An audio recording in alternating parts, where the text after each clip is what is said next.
Hello, नमस्कार, good morning, सुप्रभात मेरे छोटे बड़े भाई और बहनों। आज मैं आपके सामने फिर एक नई क्लास को लेकर के आया हूं जो कक्षा 12 के विद्यार्थियों के लिए अत्यंत महत्वपूर्ण क्लास है। आज की क्लास जीव विज्ञान से संबंधित है। आज मैं इस क्लास में आपको बहुत महत्वपूर्ण जानकारी प्रदान करूंगा और स्वागत करता हूं 2021 में आप सभी लोगों का और सभी लोगों को, सभी छोटे बड़े भाइयों बहनों को नूतन वर्ष की ढेर सारी शुभकामनाओं के साथ मैं आज नई क्लास को लेकर के उपस्थित हुआ हूं। आज मैं आपको एक नई विषय के बारे में बताऊंगा। एक जीव विज्ञान विषय के अंतर्गत एक नए पॉइंट के बारे में बताऊंगा जो कक्षा 12 से जितने भी संबंधित विद्यार्थी हैं, जीव विज्ञान से संबंधित जितने विद्यार्थी हैं, सभी के लिए एकदम रामबाण के समान होगा, जो हमेशा हमेशा सदैव पेपरों में पूछा जाता है। मैं आज आपके सामने वो क्लास को लेकर के आया हूं और वो क्लास अंत तक अवश्य देखें ताकि वह सारी जानकारी आप तक पहुंचती रहे। और वह सारी जानकारी जो मैं आपको देना चाहता हूं विज्ञान विषय के अंतर्गत, जीव विज्ञान विषय के अंतर्गत, ग्रामर विषय के अंतर्गत जो मैं क्लास आपको उपलब्ध करा रहा हूं, वो सभी क्लास आपके लिए अत्यंत महत्वपूर्ण क्लास है।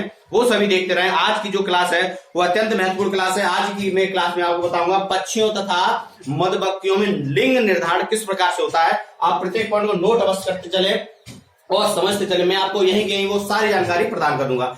पॉइंट देखिए, आज मैं आपको बताऊंगा पक्षियों तथा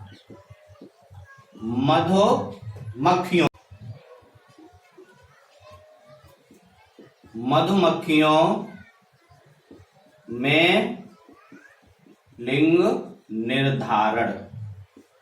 देखिए, आज का जो मेन पॉइंट है वो है हमारा पक्षियों तथा मधुमक्खियों में लिंग निर्धारण। और मैंने लिंग निर्धारण आपको पहले भी मैंने आपको बताया है कि किस प्रकार से मानव में लिंग निर्धारण होता है। आज मैं आपको पक्षियों तथा मधुमक्खियों में लिंग निर्धारण के विषय बताऊंगा जो कक्षा 12 के विद्यार्थियों के लिए अत्यंत महत्वपूर्ण क्लास है, जो सदैव हमेशा पूछा जाता है। जो पक्षियों में लिंग निर्धारण किस प्रकार से होता है या मधुमक्खियों में लिंग निर्धारण किस प्रकार से होता है। पहला पॉइंट हमारा है पक्षियों में लिंग निर्धारण। देखिए, हमारा जो पहला पॉइंट है वो है पक्षियों में लिंग निर्धारण। देखिए, आप प्रत्येक पॉइंट को नोट करें और समझने का प्रयत्न करें और समझते भी चले। मैं आपको प्रत्येक पॉइंट यही समझाऊंगा और वह सारी जानकारी आपको प्रदान करूंगा जो कक्षा 12 के विद्यार्थियों के लिए अत्यंत महत्वपूर्ण है। पहला पॉइंट है, आप प्रत्येक नोट डाउन अवश्य करें और समझने का प्रयत्न करें कि किस प्रकार से पक्षियों और मधुमक्खियों में लिंग निर्धारण होता है। वह कौन सी प्रक्रिया होती है कि पक्षी तथा जो नर पक्षी कैसे उत्पन्न होते हैं, मादा पक्षी कैसे उत्पन्न होते हैं, ये सारी जानकारी मैं आपको प्रदान करूंगा। आप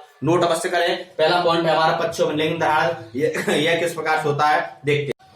पक्षियों में लिंग निर्धारण। देखिए, पक्षियों में लिंग निर्धारण यानी कि sex determination in birds. Sex determination in birds यानी पक्षियों में लिंग निर्धारण किस प्रकार से होता है आप समझें। और बहुत ही आसान तरीके से आपको समझाऊंगा और आपको बहुत ही आसान तरीके से समझाने के बाद आपको ये सारी जानकारी यही आपको सब समझ में आ जाएगा।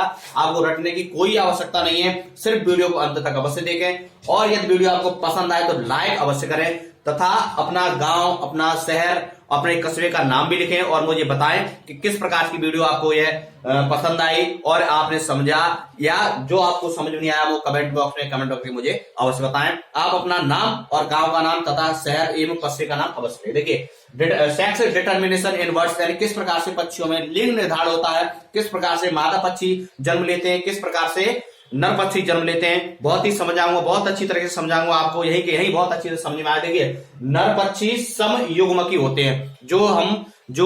जिन्हें हम पक्षियों को जानते हैं और जो पक्षी हमारे नर पक्षी होते हैं वो कैसे होते हैं, समयुग्मकी। कैसे होते हैं? जो नर पक्षी होते हैं वो कैसे होते हैं, समयुग्मकी, जिन्हें हम होमोगैमेटिक कहते हैं। क्या बोलते हैं? जो समयुग्मकी होते हैं जिनको हम क्या बोलते हैं, होमोगैमेटिक।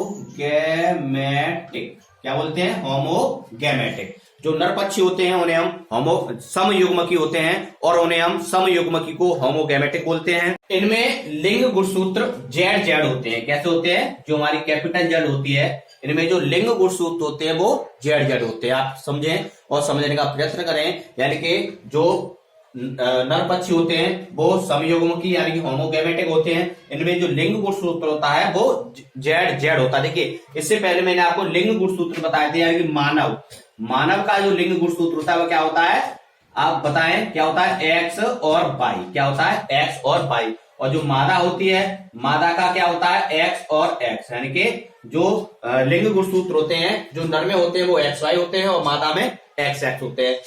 जैसे जिस प्रकार से इनका निषेचन होता है जिस प्रकार से ये लिंग निर्धारण करके बच्चे को जन्म देते हैं, स्त्री या पुरुष यानी बालिका या बालक को जन्म देते हैं, उसी प्रकार से ये जो पक्षी होते हैं ये सब समयुग्मकी होते हैं, यानी कि इनमें जेड जेड गुणसूत्र पाए जाते हैं। अतः सभी जो शुक्राणु होते हैं वो जेड गुणसूत्र वाले होते हैं, यानी कि जो पक्षियों में जो सभी शुक्राणु होते हैं वो कैसे होते हैं, जेड गुणसूत्र वाले होते हैं।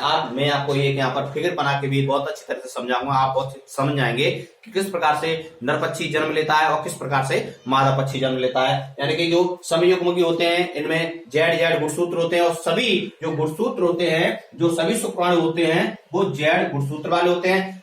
अर्थात अब देखिए दूसरा, देखिए जो मादा पक्षी होता है, जैसे मान लीजिए तोता, मान लीजिए तोता जो पैरट होता है वो जेड जेड गुणसूत्र वाला होता है, और जो मैना होती है यानी कि जो मादा पक्षी होती है वो विषम युग्मकी। कैसी होती है, जो मादा पक्षी होती है वह विषम युग्मकी होती है, जिसको हम हेटेरोगैमेटिक बोलते हैं। क्या बोलते हैं, हेटेरोगैमेटिक। जो हमारा विषम युग्मकी जो पक्षी होता है, जिसको जो मादा पक्षी होता है वो विषम युग्मकी पक्षी होता है जिसको हम हेटेरोगैमेटिक बोलते हैं, तथा जो नर पक्षी होता है वो समयुग्मकी होता है जिसको हम होमोगैमेटिक बोलते हैं। ये आपको बहुत अच्छी तरह से समझ में आया होगा। देखिए जो मादा पक्षी विषम युग्मकी होता है इनमें जो लिंग गुणसूत्र होते हैं वो जेड डब्ल्यू होते हैं। कैसे होते हैं, जेड और डब्ल्यू। जिस प्रकार से मैंने बताया था, जो जिस प्रकार से मादा जो नर मादा होती है, यानी कि जो नर और मादा होती है, पुरुष की बात करते हैं तो उसमें मादा में एक्स एक्स और जो पुरुष था उसमें एक्स वाई। ये आपको समझाया था मैंने पिछली वीडियो में समझाया था। यदि आपने पिछली वीडियो नहीं देखी हो तो पिछली वीडियो को देखें और समझें किस प्रकार से एक्स वाई जो पुरुषों में होते हैं और एक्स एक्स वो मादा में होते हैं। उसी प्रकार से जो पक्षी होते हैं उनमें नर पक्षी में जेड जेड होते हैं तथा जो मादा पक्षी होता है उसमें जेड डब्ल्यू होते हैं। देखिए इनमें जेड डब्ल्यू होते हैं। अतः अंडाणु दो प्रकार के बनते हैं। किस प्रकार के, यानी कि जो मादा पक्षी होता है उसमें जो गुणसूत्र होते हैं वो जेड और डब्ल्यू होते हैं। अतः इनमें जो अंडाणु है वो दो प्रकार का बनता है, यानी कि 50% गुणसूत्र वाला जो होगा वो जेड बनेगा तथा 50% डब्ल्यू, यानी कि 50% जेड गुणसूत्र वाले और 50% डब्ल्यू गुणसूत्र वाले बनते हैं। यानी और जेड गुणसूत्र वाले अंडाणु निषेचन के पश्चात नर पक्षी, यानी जेड गुणसूत्र वाले जो अंडाणु होते हैं वो निषेचन के पश्चात नर पक्षी, और जो डब्ल्यू गुणसूत्र वाले अंडाणु होते हैं वो निषेचन के पश्चात मादा पक्षी को जन्म देते हैं या मादा पक्षी बनते हैं या जन्म देते हैं। देखिए आपने समझा और आपको उम्मीद करता हूं समझ में आया होगा। जिस प्रकार से महिला और पुरुष, यानी कि पुरुष में एक्स वाई होता है और महिला में डबल एक्स यानी एक्स एक्स होता है, उसी प्रकार से जो यानी कि अब देखिए जो पुरुष है वह विषम युग्मी यानी कि एक्स और वाई, और जो महिला है वह समयुग्मी यानी कि एक्स एक्स। इसी प्रकार ये जो पक्षी वाला है, ये जो पक्षी है जो नर पक्षी है वो समयुग्मी यानी कि जेड जेड, और जो मादा पक्षी है वो विषम युग्मी यानी कि जेड और डब्ल्यू। ये आपको समझ में आया होगा। और इसमें जो बच्चे जो अंडाणु हैं वो 50% जेड वाले बनते हैं तथा 50% गुणसूत्र डब्ल्यू वाले बनते हैं। और जब उनमें निषेचन होता है, यानी कि जेड गुणसूत्र वाला निषेचन जब करेगा तो नर पक्षी को जन्म देगा, और डब्ल्यू गुणसूत्र वाला निषेचन जो करेगा वो मादा पक्षी को जन्म देगा। यह आपको समझ में आया होगा। देखिए जिस प्रकार से मैं आपको और समझा देता हूं, जैसे मान लीजिए ये जेड है, यानी कि जेड का मतलब ये नर पक्षी हो गया, नर पक्षी। आप नोट अवश्य करें और नोट समझें, मैं आपको यही समझाऊंगा। यानी कि ये जेड जेड वाला क्या हो गया, यू तो हो गया आपका नर पक्षी, और हमारा जेड और डब्ल्यू ये क्या होगा, ये हो गया मादा पक्षी। देखिए मादा पक्षी, आप समझें, यही समझाऊंगा। अब जब हम इनको जब ये निषेचन करेंगे, जब ये निषेचन करते हैं इस प्रकार से हम इन्हें, जिस प्रकार से मैंने समझाया था आपको स्त्री और पुरुष में, उसी प्रकार से मैं आपको इसमें भी समझा देता हूं। आप फिगर बनाना, फिगर के माध्यम से बहुत अच्छी तरह से आपको समझ में आएगा। यानी कि 50% क्या होता है, यानी 50% जेड गुणसूत्र और 50% मादा गुणसूत्र जो लिंग निर्धारण करने में महत्वपूर्ण भूमिका निभाते हैं। किस प्रकार से, देखिए आप समझने का प्रयत्न करें। यदि ये मादा के जेड गुणसूत्र से निषेचन करता है, जेड यानी जेड इसमें जैसे इसमें लिखा हुआ है, अतः इसमें दो प्रकार के अंडाणु बनते हैं, 50% जेड गुणसूत्र वाले और 50% डब्ल्यू गुणसूत्र वाले। जेड गुणसूत्र वाले अंडाणु निषेचन के पश्चात नर पक्षी यानी जेड गुणसूत्र वाले अंडाणु निषेचन के पश्चात किसको जन्म देते हैं, नर पक्षी को। किसको जन्म देते हैं, नर पक्षी। आप नोट करें और समझने का प्रयत्न करें। और यदि यही जेड गुणसूत्र वाला यदि डब्ल्यू से निषेचन करता है तो हो गया है जेड डब्ल्यू, यानी कि जेड डब्ल्यू का मतलब हो गया मादा पक्षी, मादा पक्षी। इसी प्रकार से यदि हम इसको भी देखते हैं, यदि ये जेड यानी कि इससे निषेचन करता है, मादा के जेड अंडाणु से निषेचन करता है तो नर पक्षी यानी कि जेड जेड। यदि यही जेड, ये जो जेड है, यदि इससे निषेचन करता है, मान लीजिए मादा के डब्ल्यू अंडाणु से निषेचन करता है तो ये क्या बनता है, जेड और डब्ल्यू यानी कि मादा पक्षी, मादा पक्षी। ये आपको बहुत अच्छी तरह से समझ में आया होगा कि किस प्रकार से पक्षियों में लिंग निर्धारण होता है, किस प्रकार से मादा पक्षी जन्म देते हैं और किस प्रकार से नर पक्षी जन्म लेते हैं। यह मैंने आपको बताया, जो नर पक्षी होते हैं वो समयुग्मकी होते हैं और जो मादा पक्षी होते हैं वो हेटेरोगैमेटिक यानी कि विषमयुग्मकी होते हैं। 50% जेड गुणसूत्र वाले और जो 50% जो मादा में 50% जेड गुणसूत्र और 50% डब्ल्यू गुणसूत्र वाले होते हैं। और जब निषेचन होता है, यदि नर का जेड और मादा का जेड मिल जाएगा तो नर को जन्म देगा, और नर का जेड नर तो समयुग्मकी होता है, उसमें दोनों जेड होते हैं, और यदि उसके डब्ल्यू से मिल जाएगा तो मादा पक्षी को जन्म देगा। यह आपको बहुत अच्छी तरह से समझ में आया होगा। उम्मीद करता हूं यह वीडियो आपको पसंद आए तो एक बार लाइक अवश्य करें। चैनल को सब्सक्राइब भी नहीं किया हो तो चैनल को सब्सक्राइब भी कर लें, क्योंकि मैं आपके सामने यहाँ पर बहुत अच्छी क्लास को उपलब्ध करा रहा हूँ। मैं कक्षा 12 की जीव विज्ञान को उपलब्ध करा रहा हूँ, मैं कक्षा 10 की विज्ञान विषय से जीव विज्ञान संबंध उसको क्लास को उपलब्ध करा रहा हूँ, तथा अंग्रेजी ग्रामर की क्लास को बहुत महत्वपूर्ण तरीके से आपको समझा रहा हूँ। आप यदि उन क्लासों को नहीं देखा हो तो मैं नीचे डिस्क्रिप्शन बॉक्स में लिंक दे दूंगा, आप लिंक पर क्लिक करें और उन सभी वीडियो को अवश्य देखें और वह सारी जानकारी को प्राप्त करें। देखिए मैंने आपको आज बताया था यानी पक्षियों तथा मधुमक्खियों में लिंग निर्धारण, मैंने आपको पक्षियों को समझाया और उम्मीद करता हूं आपको बहुत समझ में अच्छी तरह से आया होगा। अब मैं आपको बताऊंगा कि मधुमक्खियों में लिंग निर्धारण किस प्रकार से होता है, उसको भी डिफाइन करूंगा। आप प्रत्येक पॉइंट को नोट डाउन अवश्य करें और समझने का प्रयत्न करें। देखिए अब हम देखते हैं सेक्स डिटर्मिनेशन इन हनी बीज, यानी मधुमक्खियों में लिंग निर्धारण किस प्रकार से होता है। इससे यानी कि अभी आपने समझा कि पक्षियों में लिंग निर्धारण किस प्रकार से होता है, सेक्स डिटर्मिनेशन इन बर्ड्स। अब मैं आपको बताऊंगा sex determination in honey bee, यानी पक्षी मधुमक्खियों में लिंग निर्धारण किस प्रकार से होता है। आप प्रत्येक पॉइंट को नोट डाउन अवश्य करें। यदि आपको यह वीडियो पसंद आए तो एक बार लाइक का बटन दबाएं और लाइक के बटन के साथ में आप अपना नाम, अपने शहर का नाम, अपने कस्बे का नाम अवश्य लिखें, ताकि मुझे यह पता चले कि आपने जो वीडियो देखा है वो आपको पसंद आया। और यदि आपको कोई समस्या हो तो कमेंट बॉक्स में कमेंट करके मुझे बताएं अवश्य, यदि कोई भी समस्या हो, और मैं आपको वह सारी जानकारी द्वारा फिर बताऊंगा। देखिए आप ज्ञान को कहीं से भी प्राप्त कर सकते हैं, ज्ञान कहीं भी मिल सकता है आपको सिर्फ समझना है कि किस प्रकार से हम समझते हैं और वह सारी जानकारी आप प्राप्त कर सकते हैं। आप कहीं से भी आप जानकारी को प्राप्त कर सकते हैं। ये नहीं है कि आपको मैं समझा रहा हूं, हो सकता है कि इसके अलावा आप कहीं दूसरे और जगह से समझ सकते हैं, लेकिन मैं ये बहुत अच्छी तरह से जानता हूं, जिस प्रकार से मैं आपको यहाँ समझा दूंगा वो आप जीवन में कभी भूलेंगे नहीं, आप हमेशा याद रखेंगे। आप नोट डाउन अवश्य करें, ताकि यदि आपको कोई समस्या हो तो एक बार उसे देख करके फिर आप वह जानकारी प्राप्त कर ले। और YouTube पर यह क्लास पड़ जाएगी, आप इसको कभी भी देख सकते हैं। आप डिस्क्रिप्शन बॉक्स में जो लिंक दूंगा उसे क्लिक करके पिछली जितनी वीडियो है उनको भी देखें और समझें कि किस प्रकार से मैं आपको कितनी वीडियो को उपलब्ध करा रहा हूं।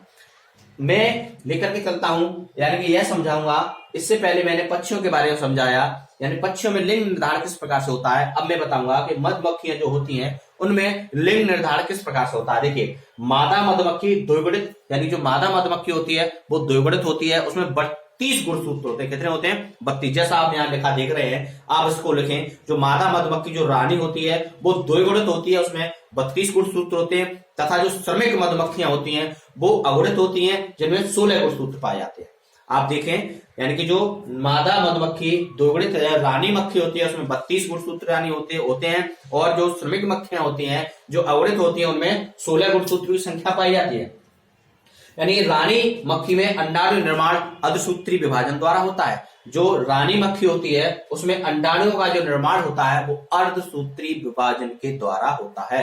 आप जितना मैं आपको समझा रहा हूं आप समझें कि जो रानी मक्खी होती है उसमें अंडाणुओं का जो निर्माण होता है वो अर्धसूत्री विभाजन के द्वारा होता है। किसके द्वारा होता है? अर्धसूत्री विभाजन के द्वारा होता है। जबकि नर यानी जो ड्रोन होता है जिसको हम नर बोलते हैं वह उसका शुक्राणुओं का जो निर्माण होता है वो समसूत्री विभाजन के द्वारा होता है। यानी किसका? जो ड्रोन होता है, जो नर होता है, जो नर मक्खी होती है उसमें शुक्राणुओं का जो निर्माण होता है वो समसूत्री विभाजन के द्वारा होता है, तथा जो रानी मक्खी है उसका अंडाणुओं का जो निर्माण होता है वो अर्धसूत्री विभाजन के द्वारा होता है। देखिए, नर यानी कि ड्रोन का विकास अगुणित अंडाणुओं के अनसेक जनन के द्वारा होता है। जो ड्रोन का विकास होता है वह अगुणित अंडाणुओं के जो अगुणित अंडाणु होते हैं उनसे अनसेक जनन, जिसको बोलते हैं पार्थेनोगेनेसिस, यानी कि अनसेक जनन के द्वारा होता है। किसका? नर का विकास जो होता है वो अंडाणुओं से अनसेक जनन यानी पार्थेनोगेनेसिस के द्वारा होता है। निषेचित यानी कि जो निषेचित अंडाणु होते हैं, जो निषेचित अंडाणुओं से द्विगुणित श्रमिक व रानी मक्खी बनते हैं। जो निषेचित अंडाणु होते हैं उनसे द्विगुणित श्रमिक व रानी मक्खी बनते हैं। यानी रानी मक्खी क्या होती है? रानी मक्खी द्विगुणित होती है, और जो नर मक्खी होती है वह नर मक्खी श्रमिक होती है, वो श्रमिक मक्खी जो होती है वो अगुणित होती है, और जो रानी मक्खी होती है वो द्विगुणित होती है। रानी मक्खी 32 गुणसूत्र पाए जाते हैं और श्रमिक मक्खी में 16 गुणसूत्र पाए जाते हैं। यह यानी कि जो रॉयल जेली खाने वाली जो मक्खी होती है, जो रॉयल जेली खाने वाली जो मक्खी होती है वो मादा मक्खी यानी कि रानी मक्खी बनती है। जो रॉयल जेली का सेवन करती है वह मक्खी मादा मक्खी रानी मक्खी बनती है। जबकि रॉयल जेली से वंचित जो मक्खी होती है, जो रॉयल जेली से वंचित मक्खी हो जाती है, जो बच जाती हैं, वो सारी मक्खियां, वो सभी मक्खियां श्रमिक मक्खियां बनती हैं। यानी कि रॉयल जेली का सेवन जो मक्खी कर लेती है वह रानी मक्खी बन जाती है, वह यानी द्विगुणित मक्खी बन जाती है। जबकि जो रॉयल जेली से जो मक्खियां वंचित रह जाती हैं उसका सेवन करने से वो सारी मक्खियां श्रमिक मक्खियां बन जाती हैं, श्रमिक मक्खियां बन जाती हैं। अब देखिए, इसे अगुणित द्विगुणित लिंग निर्धारण प्रणाली के क्या बोलते हैं? इसे अगुणित द्विगुणित लिंग निर्धारण प्रणाली बोलते हैं। मैंने आज आपको पक्षियों में लिंग निर्धारण क्या होता है यह समझाया, मक्खियों में मधुमक्खियों में लिंग निर्धारण क्या होता है यह समझाया। पक्षियों का मैंने आपको एक फिगर के माध्यम से समझाया कि किस प्रकार से नर पक्षी उत्पन्न होते हैं, किस प्रकार से मादा पक्षी उत्पन्न होते हैं। नर पक्षी समयुग्मकी होते हैं तथा मादा पक्षी विषमयुग्मकी होते हैं। नर पक्षियों में जेड गुणसूत्र होते हैं तथा मादा पक्षियों में जेड और डब्ल्यू गुणसूत्र होते हैं। मैंने आपको समझाया और आपकी समझ में आया होगा।